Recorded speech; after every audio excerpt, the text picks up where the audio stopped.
Hello everybody, welcome back to Flight Path. My name's Simon. We're looking today at the Battle of Ligny, and we use Flight Simulator and its satellite technology to get down and get dirty with the positions, so we can see how the terrain affects the history. We time-wise, it's around about 2:30, and on the 16th of June 1815, and we are now going to be standing here where we believe this was probably the position that Napoleon took up. You can see essentially in the distance the the right flank of the Prussians, and you can see the sort of positions all the way across here to there is basically the Prussian positions in front of him. On his right, facing west, he's got the corps of Gerard, and on his left here he's got the corps of Van Damme facing north. He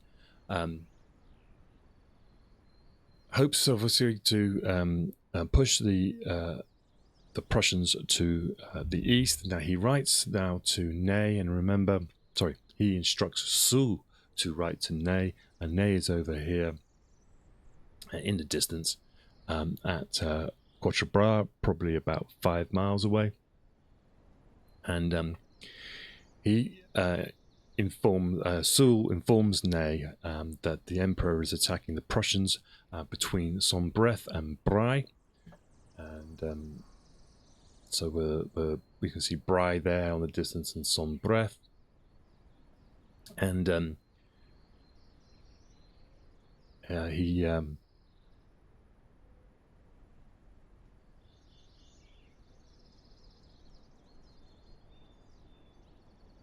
and the time is 2:30, and he says, I quote it, "His Majesty's intention is that you will also attack whatever force is in front of you, and having vigorously pushed it back, will turn in our direction so as to bring about the envelopment of the enemy's troops I have just mentioned to you." Napoleon's got a high regard for a decisive victory. And he says it's possible that within 3 hours from now, the fate of the war may be decided, and if Ney executes his orders properly, not a single gun of his army will escape him.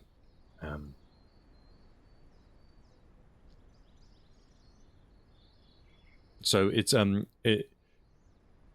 not sure exactly if Napoleon has given Ney a giddy up. He's not sure if he does control Quatre Bras or not, but he's going to go ahead here with the battle. Now, the Battle of Battle of Ligny begins at around about 3 o'clock in the afternoon, and many of the French troops were actually still coming up the road behind us here. We're talking, they were still streaming across the Sambre, and we're talking in basic numbers that the French had about 76,000 men, and the Prussians around about 83,000 at the time. Now, of course, we've discussed this battlefield, the topography of it and the positions of it, so the Prussians have had the advantage of choosing the position, and we've discussed some of the advantages and disadvantages of it, one of them being that Wellington thought, probably after the event, that the slopes behind were a little bit exposed, but there's a lot of good defensive characteristics of this battlefield. And remember, I think you've got to it's not essentially a battlefield where the Prussians, I think, would would believe that they would win, but they definitely would think that they could hold. And that's what they needed to do. They needed to hold and delay.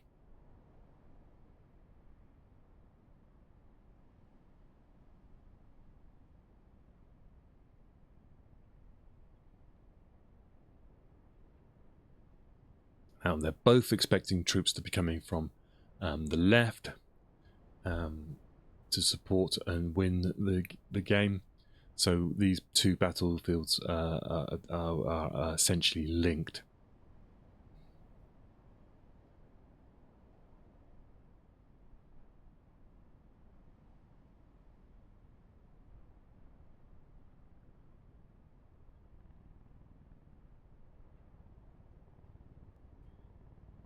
Okay, so let's start then the battle.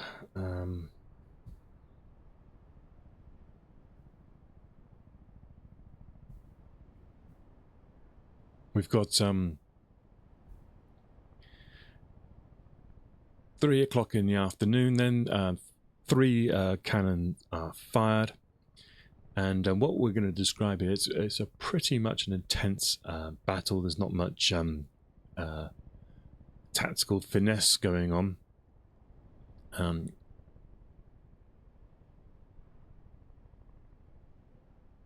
And the whole battle is going to be all about the control of these villages, hamlets, this village of Ligny, and the way that and the cavalry of the French pinning the Third Corps back. Now, so as I say, the guard fire their 3 shots, and Van Damme, who has his corps essentially here, he doesn't even bother with cannonading. He just sends Lafol's division to assault this village of Saint-Armand, which is this one here. Essentially looks like it's got a sort of village high street, church in the middle.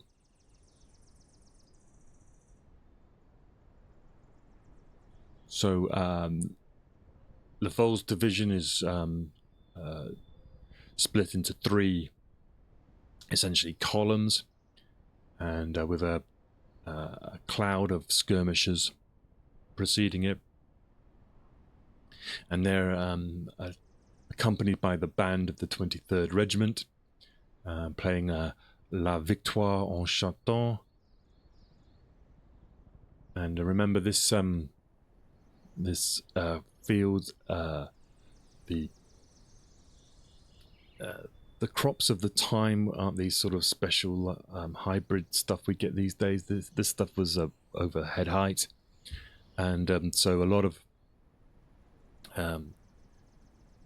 the columns are struggling with this corn, and they begin to be raked by Prussian fire, artillery fire, and they take quite a lot of losses heading in, but they continue their attack and essentially take this village within about 15 minutes. Now remember, this is actually an advanced position on the Prussian line. You can actually see the brook is behind it, so it's on the other side of this little brook, which has marshy areas.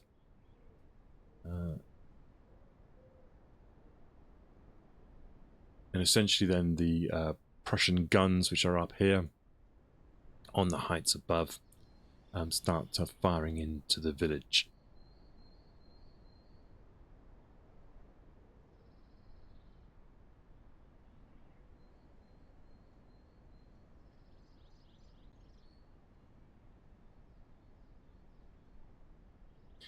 And essentially then all along this line, then the attacks start going in on these villages here.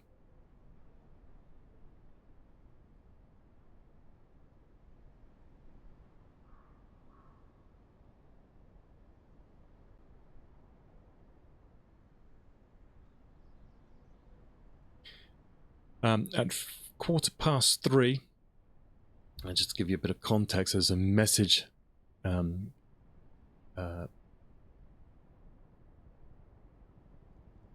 came from Elba and his corps, the 6th Corps, in Charleroi. Essentially says that saying that Ney has been confronted with 20,000 troops at Quatre Bras, and his 10,000 troops have got no orders.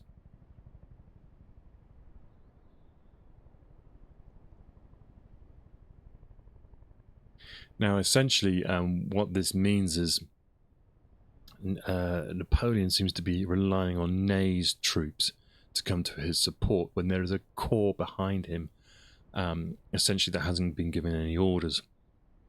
And those 10,000 troops could have made an impact on the battlefield. They could have got from Charleroi to Fleurus probably by early afternoon, late or even in the mid-afternoon, and helped turn the tide.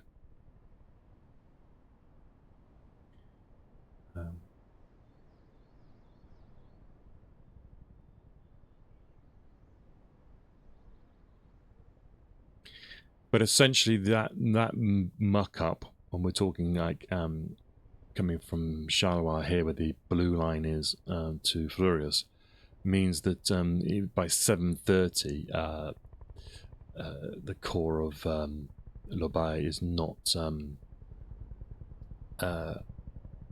essentially hasn't arrived.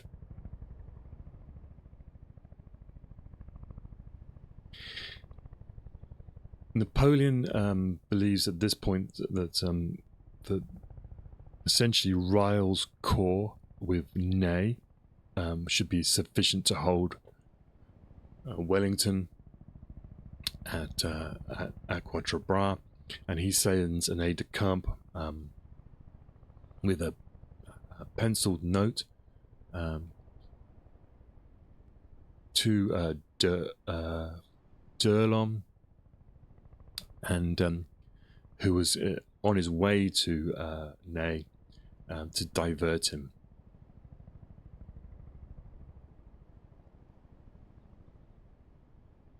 And the note also meant that the guy delivering it would deliver the message to D'Erlon first, and then take the message then up to Ney to inform him that essentially he wasn't going to get his reserves. Now, General Fuller believes that the leaving of the Lombard at Charleroi was an inexcusable blunder, and this could be one of the reasons why post Waterloo so much emphasis is put on what Ney's actions were at Quatre Bras, rather than what essentially possibly could have been a blunder by Napoleon and his staff with Elba. Right, so 5 o'clock in the afternoon, we're in this area here still. We've got Vangelay here on the left, Saint-Armand, La Haye in the middle, and Saint-Armand here, the village. And the fighting is hand-to-hand, close quarters, restricted in these sort of narrow sort of villages.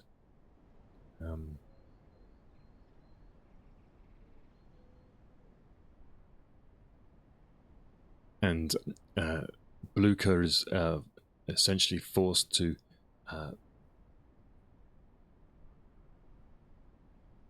move his reserves into the line to fix it.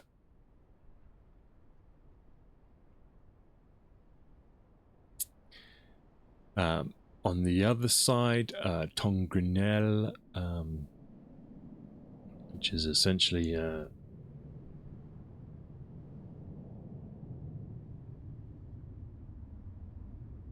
believe around here somewhere. This forced the French at 5:30. Let me just grab my map again.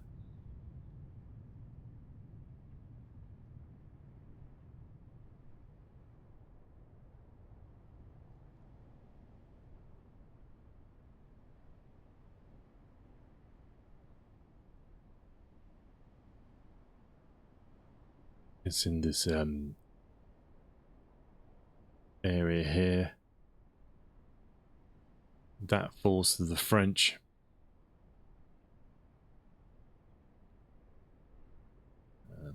We get contested.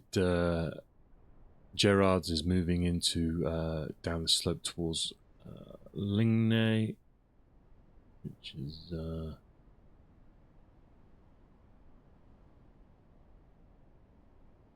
so he's firing. He's got his artillery here, firing down and trying to get across this into Ligny itself.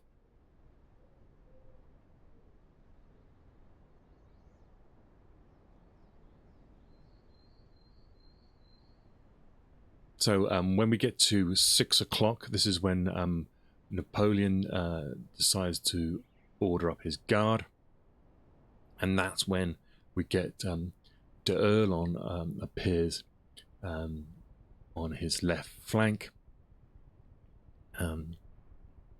Essentially, Van Damme is in this position, still continuing his fight here. He gallops,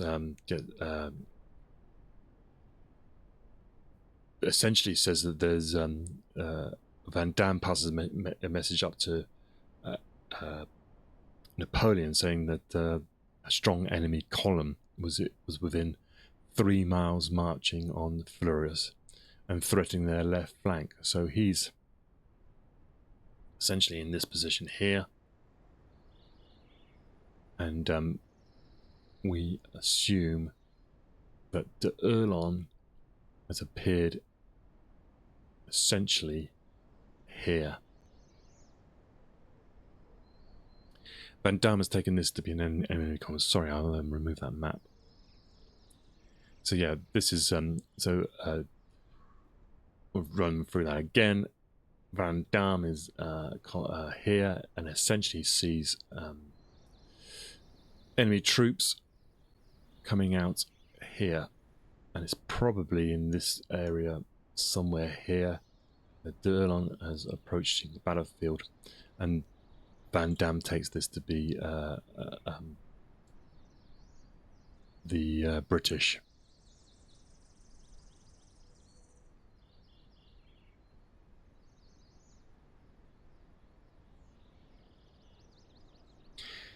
Now, both Ney and d'Erlon had been ordered to approach the battlefield by Saint-Amand, which essentially I believe means from this direction.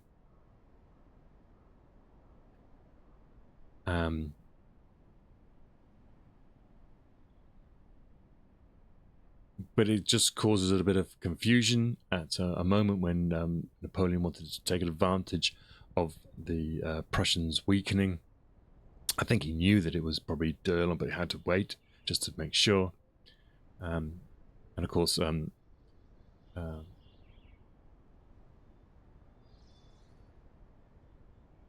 what was essentially happening was that d'Erlon was coming in a little bit too far south than Napoleon intended.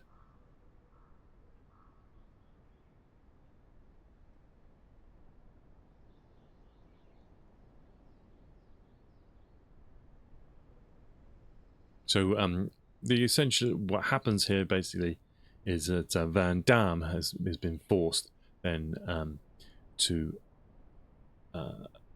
come a retreat back from this place called La Haye to protect his rear. And there's panic is spread. Lefold's division flees. There's meant to be panic stricken, and news of a column coming in from their left. It even forces Lefold to turn his own.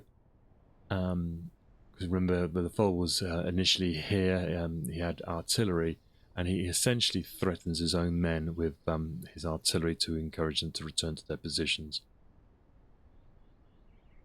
In all this confusion, Blucher manages to retake Saint-Amand.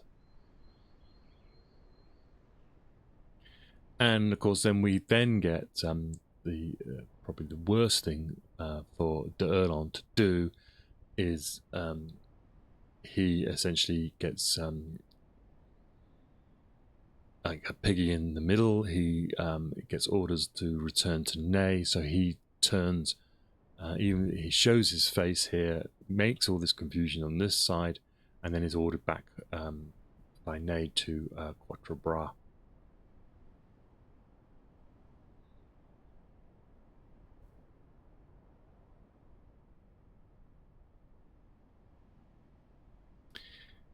Around about 7 o'clock, then we get the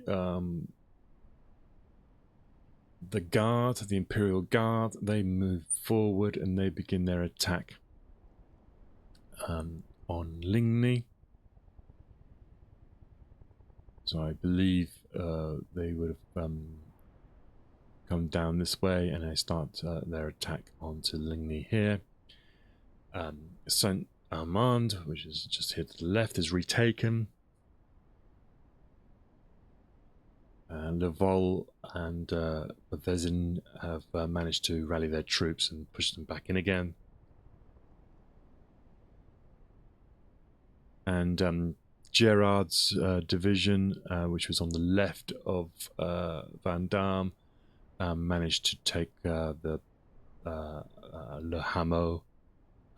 They retake, which is essentially here. They retake this position for the third time that day. So the Prussians are fighting vigorously. They've had a to and fro battle most of the day, but they're now beginning to essentially run out of reserves.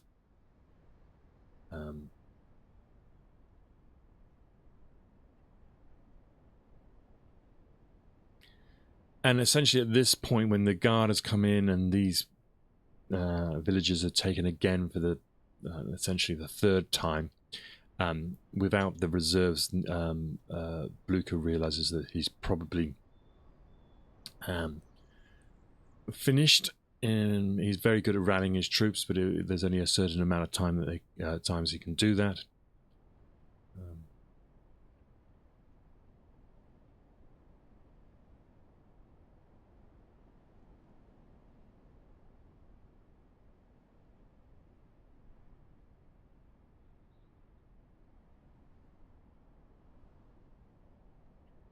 I say we've got the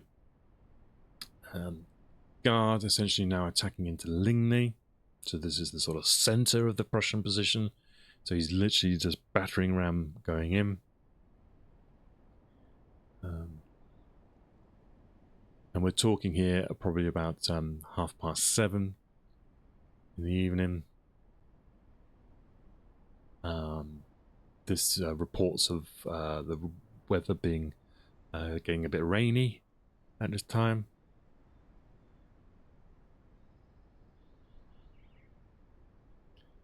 So this causes issues with the Guard and their priming pans. So essentially they have to do this attack through this through Ligny without firing a shot.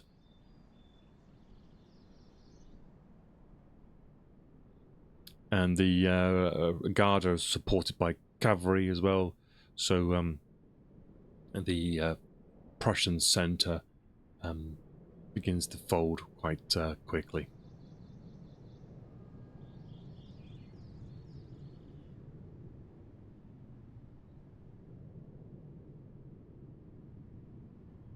Blucher, who's been over here trying to rally the troops at La Haye, tries to lead, comes back. Essentially, I think now the weather's turned to a little sunshine, and it believes that somewhere around here he leads a charge, 2 brigades of cavalry against the Guard coming through Ligny, essentially trying to breach, stem the breach that's going on. The Guard are forming square. and they beat off the Prussian cavalry, and essentially the cuirassiers countercharge the Prussian cavalry. At 8:30, then the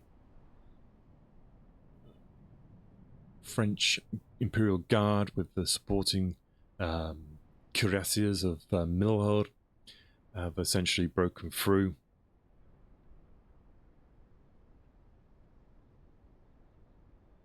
And the Prussian reserves, exhausted, begin to fall back, and we're starting to get the gathering dark.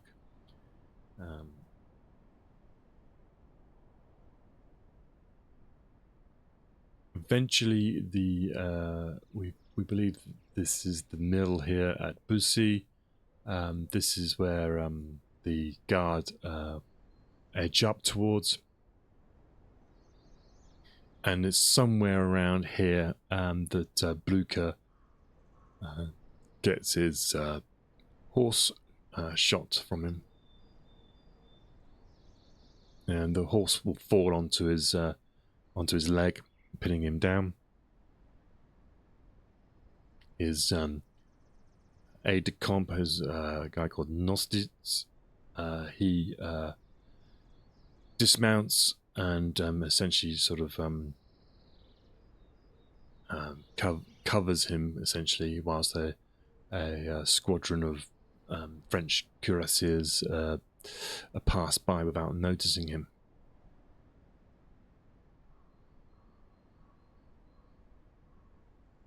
He seems to have a bit of a bad moment here because his own cavalry, the Prussians, then cavalry try to counterattack the cuirassiers, and they actually ride over him. And so Blucher's semi-conscious, and he's lifted into his saddle by a subaltern and then led into the shelter of the now retreating rear guard, who are probably streaming back this way.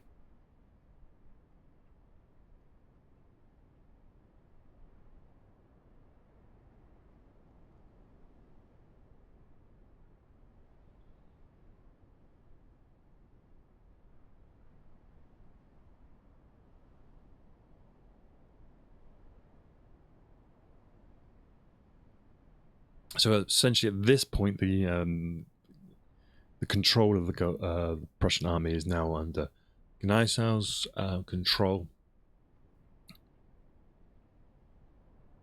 and what has essentially going to save the Prussians at this point is the onset of nightfall coming. Essentially, the center has kind of been broken, but one of the factors that also means that the defeat isn't complete is that the wings of the Prussians army are so stubborn,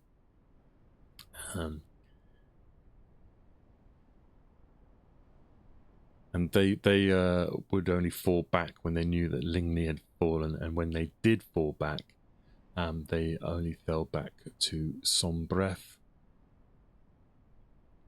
And the rear guard essentially would hold Bry, so we're talking that they fall back essentially to this area here.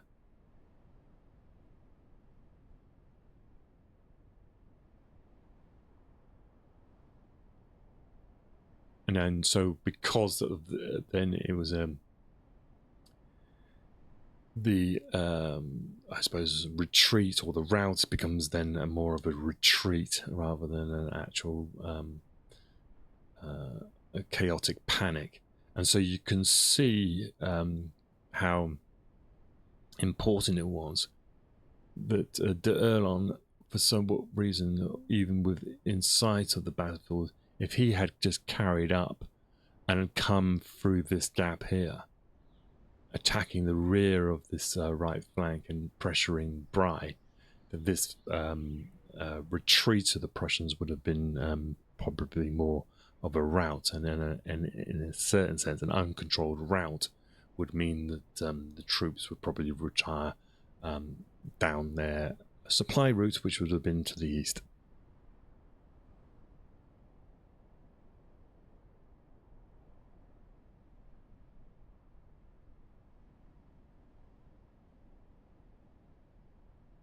Essentially scattering.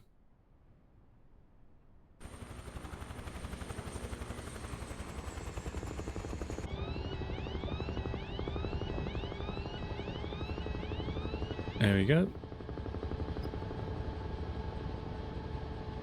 So let me just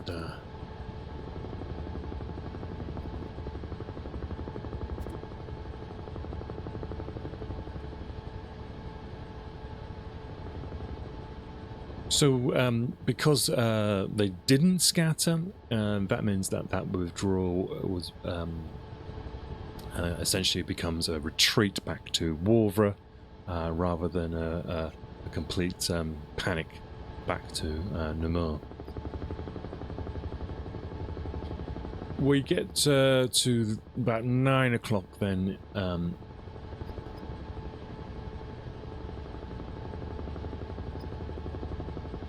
And we find that Napoleon retires back to Fleurus.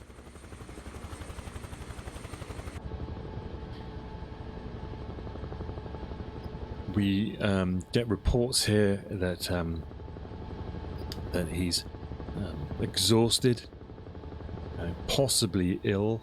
We're not sure. But we do know that he refuses to see Grouchy later that night.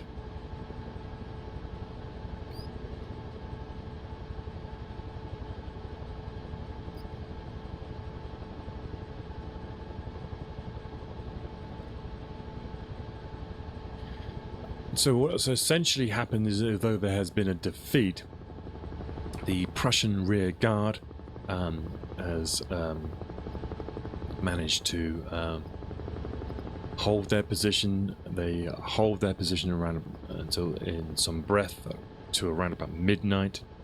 Some even holding on possibly till the morning. And what we find then is that the Prussians take the opportunity to fall back northwards, and they, rather than heading this way, they will turn essentially north, and they will probably head towards Jean-Bleu, where they will try to link up with the 4th Corps of Boulou.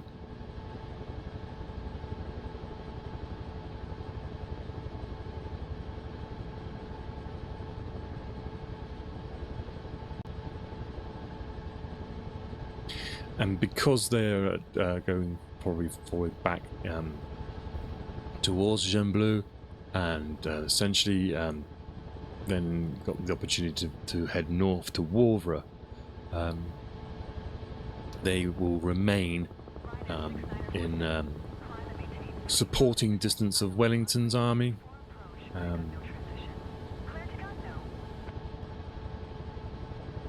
And Wavre becomes that sort of rendezvous point, gathering point for the army to head to. Also, it gives a good, if you think about it, let's just pause there and I'll just show you on the map what we have essentially is the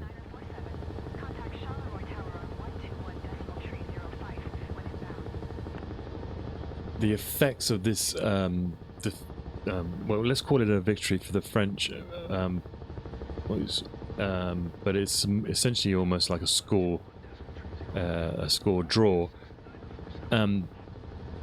Napoleon wanted the Prussians to fall back along this road here through Mazy down to Namur, because this is essentially their route back through Liège and back then into Germany. And what's happened is that they've actually, yes, they broke through at Ligny, but they were stubborn on their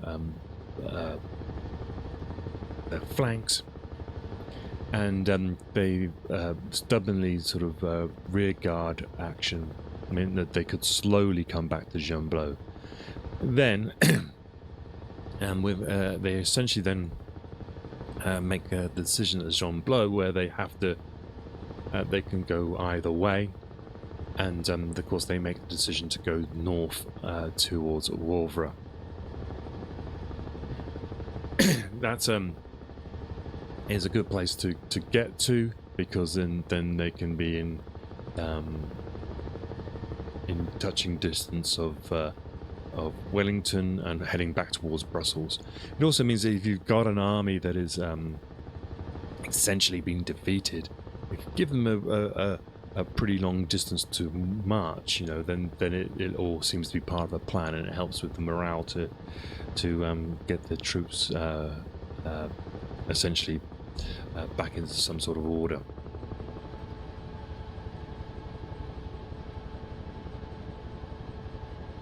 So we're here now, we're at Gembloux, and this is where the Prussians will pull back to.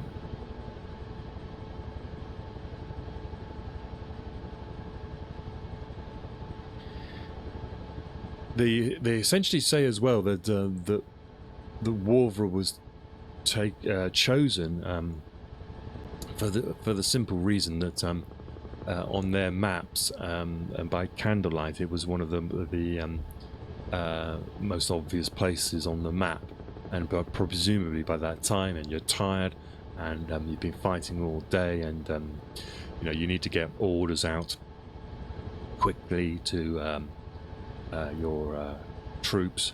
You know, then just, you know, Wavre is the place to go. We're going to go there.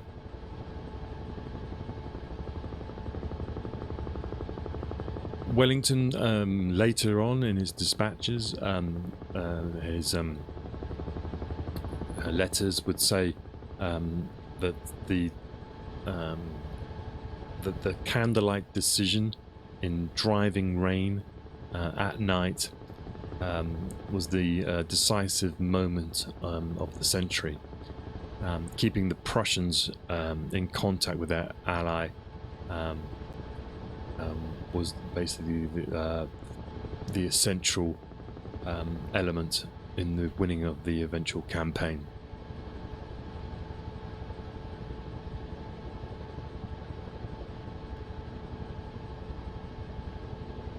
And Napoleon, speaking of Wellington, essentially he was on St. Helena, said he ought to light a candle to old Blücher. Without him, I don't know where his grace, as they call him, would be. But as for me, I certainly wouldn't be here. Okay, so I think we'll wrap that up.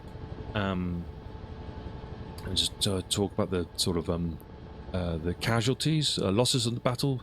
So we believe it's estimated to be around about 12,000 casualties on both sides. Naylor estimates that the Prussians lost around about 16,000 maybe, and the French between 11 and 12. So even though one army is forced to quit the other, quit the battlefield, essentially the casualties are not. There's not a great difference between the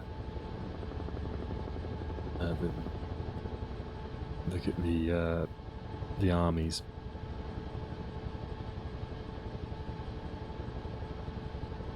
And essentially, I think one of the reasons why those casualties weren't so high in comparison to the French was that there was no real energy in the pursuit of the Prussians. It was raining, it was late, you know, we've been fighting all day. I don't think there was any sort of eagerness.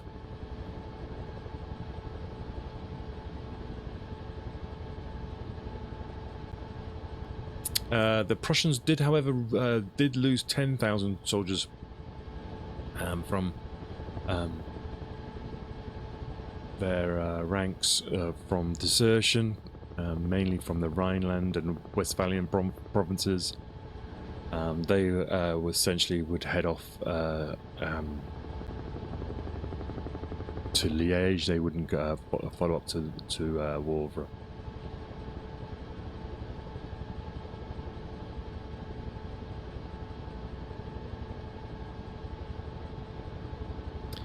And yeah, so what we'll do is I'll bookmark that there, and we will continue this tomorrow.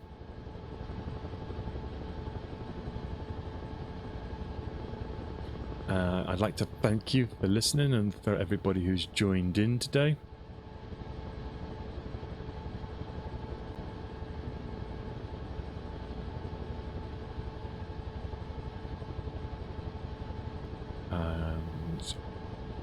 STN Guyan 77, hi, good to see you.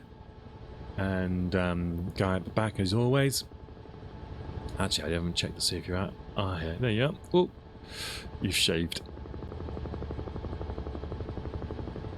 I'd like to thank everybody for watching. We'll carry on then. Tomorrow we'll be discussing the Battle of Quatre Bras and try and find out why it is that Wellington didn't manage to fulfill his promises on this day. So thanks for listening. If you enjoyed it, please like, subscribe, and follow. And I'll see you in the next one.